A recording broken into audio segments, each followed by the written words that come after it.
Okay. Telugu రాష్ట్రాల అగ్నికుల క్షత్రియ సోదరులందరికీ కూడా నా హృదయపూర్వక నమస్కారాలు తెలియజేసుకుంటున్నాను. మరి గత 2-3 రోజుల క్రితం గౌరవశ్రీ కాకినాడ సిటీ ఎమ్మెల్యే ద్వారంపూడి చంద్రశేఖర్ రెడ్డి గారు కాకినాడ మాజీ ఎమ్మెల్యే వనమాడి కొండబాబు గారి గురించి మాట్లాడుతూ జాతిని ఉద్దేశించి మాట్లాడడం అనేది జరిగింది. మీకు రాజకీయాలు చేయాల్సి వస్తే రాజకీయాలు చేసుకోండి, రాజకీయంగా మాట్లాడండి, కానీ ఒక జాతిని ఉద్దేశించి మాట్లాడడం అనేది సబబు కాదు. మీరు నాగరిక సమాజంలో లేరేమని మాకు అనిపిస్తూ ఉంది. ఎందుకంటే ఈ రాష్ట్రంలో ఒక బాధ్యత కలిగినటువంటి ఎమ్మెల్యేగా మీరు ఉన్నారు.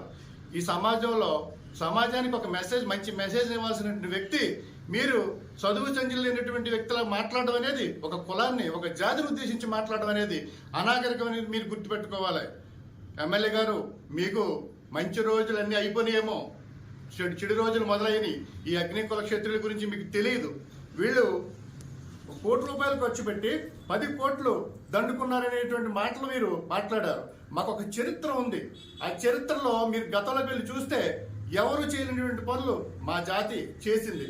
దానికి ఉదాహరణ ఈవేళ మీరున్నటువంటి కాకినాడలో ఉన్నటువంటి ఎంఎస్ఎన్ చార్టీస్ని ఒక్కసారి మీరు గుర్తు తెచ్చుకుంటే, మరి ఆ రోజుల్లో మీకు మానవాళ్ళు తెలియనటువంటి రోజుల్లో మా జాతి నాయకుడు మరి గౌరవశ్రీ ఎంఎస్ఎన్ మల్లాడి సత్యలింగ నాయకుడు గారు ఎంతో డబ్బుని, తాను సంపాదించినటువంటి డబ్బుని ప్రజల కోసం త్యాగం చేసి, అహర్నిశలు కష్టపడి సంపాదించిన ధనానంతటిని కూడా పేద ప్రజల కోసం త్యాగం చేసి ఆయన ఈవేళ 1800 ఎకరాలని ఆ ట్రస్ట్కి దానం చేసి ప్రతి విద్యార్థి, ప్రతి పేదవాడు చదువుకోవాలనేటువంటి ఆలోచనతో ఆ రోజుల్లో త్యాగం చేయడం జరిగింది. మేము ఎక్కడ దండుకోలేదు. అదొక ఉదాహరణ. అంతేకాదు, చరిత్రలో మరి ఇక్కడ అంతర్వేదిలో ఉన్నటువంటి లక్ష్మీనరస్వామి టెంపుల్ ఏమనివ్వండి, మరి అదేవిధంగా వాడపల్లిలో ఉన్నటువంటి వెంకటేశ్వర స్వామి టెంపుల్ ఏమనివ్వండి, మా జాతీయులు మాత్రమే కట్టగలిగారు. మీకు అటువంటి చరిత్ర ఉంటే మీరు నిరూపించుకోమని మీ సందర్భంగా మీకు తెలియజేస్తున్నాం. జాతిని ఉద్దేశించి మాట్లాడాల్సినటువంటి అవసరం లేదు. మీరు అంతటి క్యారెక్టర్ ఉన్నటువంటి వ్యక్తి కూడా కాదని మాకు అనిపిస్తూ ఉంది. కాబట్టి ఈ రోజున ఈ అగ్నికుల క్షత్రియుల జాతి గురించి మాట్లాడేటువంటి అర్హత మీకు ఎంత మాత్రం లేదు.